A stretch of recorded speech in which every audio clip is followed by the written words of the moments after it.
When we go through the day and we don't really feel good and we don't really like who we are, we struggle and we waste time and we can cause relationship problems. So watch this video on how to stop feeling like you're not good enough.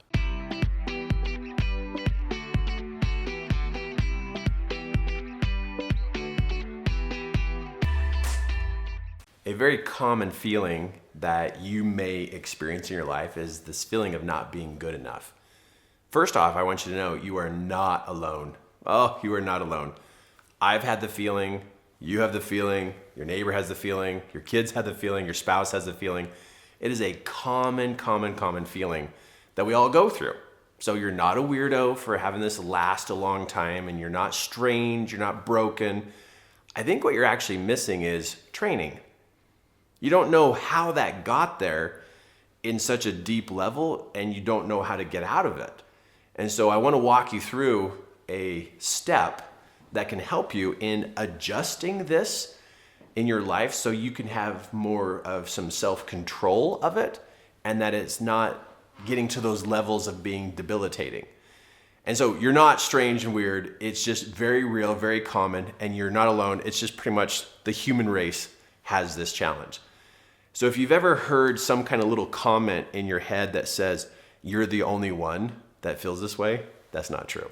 It's not true at all. But let's talk about what and how this feeling got generated. Well, have you ever done something wrong?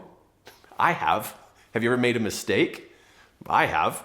Well, when we make mistakes and when we do something wrong, we feel like we didn't do that good enough. When that activity that we didn't do well enough stays with us, that mistake or that wrongdoing that we did, when that sits inside of us and then we make another mistake, well, now there's 2 mistakes. And then we do something else wrong and there's 3. And then there's number 4, number 5, number 6. Usually by noon, you and I have probably done 20 things wrong, 20 mistakes, right? And it just stacks up really fast of we didn't do that good enough. Now notice I'm saying I didn't do that good enough. Before it ever becomes the feeling of I'm not good enough, first it came from the feeling of I didn't do that good enough. Because before anything ever has power to change our identity or how we feel about ourselves, first it was something on the outside that we did. Then it can seep in over time or quantity. It can seep into us, and then we actually feel like we're not good enough. But this has been a lifelong process for you and for me. It's been a lifelong process. So how many mistakes and how many things do you think you've done wrong in your whole entire life, right? There's probably what, 1 million? And how do we change that? If we've done 1 million things wrong and we've made 1 million mistakes, how do we change that? Well, there is a way to change it. And it doesn't take that much to change it. But there are some steps to take. So let's walk through what that would look like. Now here you see there's a category of feeling like you're not good enough. And then there's a category of feeling like you are good enough. Over here, if the focus is of all the problems you've caused or the problems that you face, or you're remembering and thinking about everything that you've done wrong or that you will do wrong, and then also all the things that you feel bad about. If this is the conversation in your mind or the focus during the day, this scale is going to tip this way and you are going to feel like you're not good enough. But notice what I said, if your focus is this today, us feeling like we're not good enough by what we do every day is actually a true statement. There's no way I could do everything right today. There's no way. I will make mistakes and I will do things wrong. I think already in this video, I think I've done like 12 things wrong just in how I'm talking. So I could be stacking up all these things that were bad and wrong and the problems I'm having. So I could tip this scale way over here and be stuck here all day long. But that's not what we're learning here. What we're learning is how do we tip the scale, right? How do we go this way? Well, if we could look at it this way, that not feeling good enough is on one side and feeling good enough is on the other side. And then in between, right, there's this gauge. We, by what we talk about inside of our head, can move this gauge. We can move it this way, but we got to go this way. If we stay here in what we're talking about and how we think, of course we're going to feel like we're not going to. But to go over here, let's switch it over here to, let's think about solutions. Let's come up with ideas for solutions. Let's think about talking to people about solutions. Let's talk to our friends about solutions. Let's talk about, we can bring up the problem, but let's focus on the solution. That's different than bringing up a problem and focusing on the problem. We got to be in solution mode if we want to tip it over this way. The other thing is over here is learning, education. When we stop learning, we are not going to feel good enough. That's for sure. And who came up with this weird idea that you think, and I thought this too, and other people think this too, is we think once we leave school, we're done learning. No, get into your next book, my friend. Go to your next class. Go learn something somewhere. But keep learning because that keeps you in the mode of, hey, I can do this. I can make a difference. But you got to keep the education coming to you. And there's lots of ways to get education. You got books, you got videos, you got audios, you got people to learn from, you got classes to take. There's all kinds of education. But it really is true. A person who stops learning is going to drift over here and be on this side more than be on that side. Then the last one over here is gratitude. You can think all day long about how messed up you are and all the mistakes you make and everything you did wrong. Anybody can do that. I could do that. Anybody in this room could do this. You could do this. Anybody can focus on this stuff and totally feel terrible. You can do that to yourself. Did you hear what I just said? You can do that to yourself if that's what you want to do to yourself. It is available 24 hours a day. To make yourself feel terrible is to pile all of this in your head, and this is all you can think about. But if you decide, and you're ready to decide to think about something else, then you move over here and you begin finding, creating, imagining solutions. And you're adding education and you're adding gratitude to your life. And how do you add gratitude to your life? I remember the day I had a coach who said, Kirk, you're kind of grumpy and ornery too much. You need to change your attitude. And I said, well, this is the attitude I've always had. And he said, no, you need to change your attitude. And I was like, okay, what do I do? And he goes, and it was just one of those cliche statements, right? You got to change your attitude by having an attitude of gratitude. When he said it, it was so cheesy. It was so cheesy. And I was like, what does that mean? I don't even know what that means. And he goes, you need to count. You need to count all the things you're grateful for. I was like, what? I just 1, 2, 3, 4, 5. And he goes, no, you write on a piece of paper, number 1. And then you write next to it what you're grateful for. And then you write number 2 and what you're grateful for.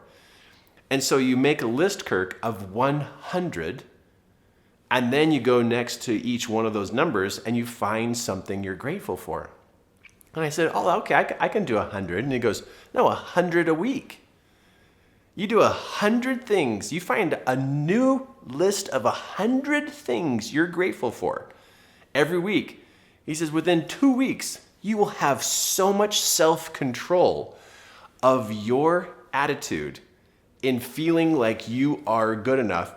It is off the charts. And I thought, oh, that's going to be a breeze. Wow, I struggled with it. I got to like 30 or 40, and I struggled. It was like, okay, what else am I grateful for? And I had to start writing things like I'm grateful for cold cereal. I'm grateful for toast. And there's all these goofy things, and I'm going, okay, I'm grateful for pizza. I'm grateful for, chocolate chip cookies. And it was all this food stuff. And after I wrote my wife and my children, the food didn't come before my wife and my children. But I started writing, I had to kind of scrape some stuff together. But even when I wrote toast and cereal and chocolate chip cookies. I didn't realize that part of my mind and its functions is to keep inventory.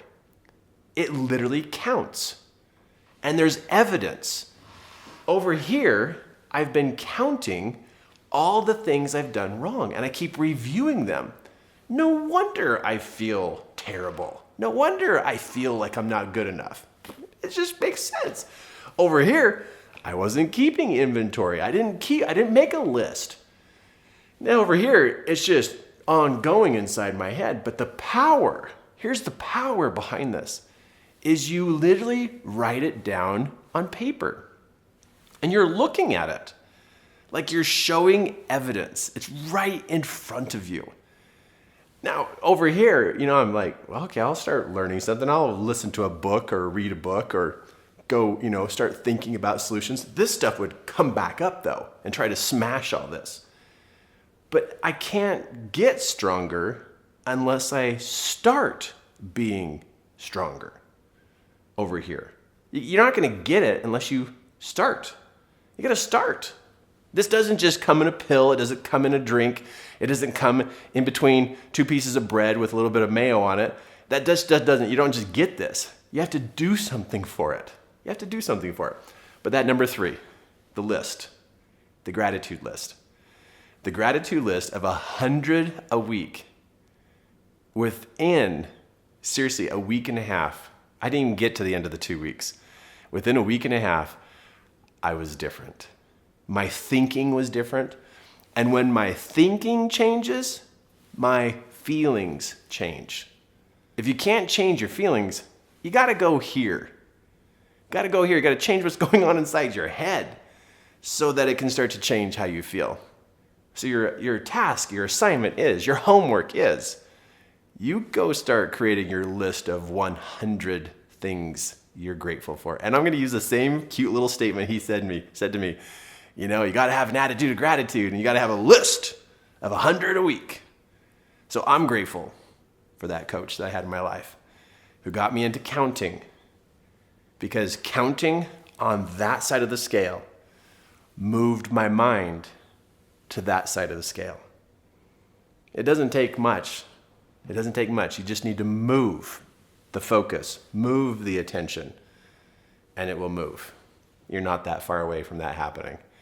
And when it feels like it's silly and it feels like it's not doing anything, just get to your list of 100 in that week, that 7 days. And then you keep going. And maybe you're a person who's going to take it 3 or 4 weeks. I don't know. Maybe it will. But you don't stop. Once there's enough evidence on that side,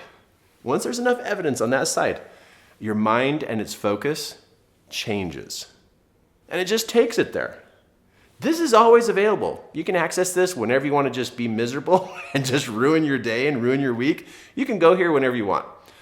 But I suggest going over here. Get your list of 100, get it going, and you'll experience what I experience. It's beautiful. And that's what we do here in the company. This is what we do. This is our mission, our purpose. This is what I'm hoping to give you, is something to change in your life. So stay connected with us. Subscribe. Watch what we have here for you. These are great training videos. And it's about real life situations that are going on right now in your life. And it's not only going to help you, but it's going to help anybody you come in contact with. Because this is good stuff. It works. And also check us out on our website at 3keyelements.com. We're here to serve you, because you, your relationships, your life, your direction, and especially how you feel, really matters to us. And that's what we're here for, is to help you find the answers you're looking for.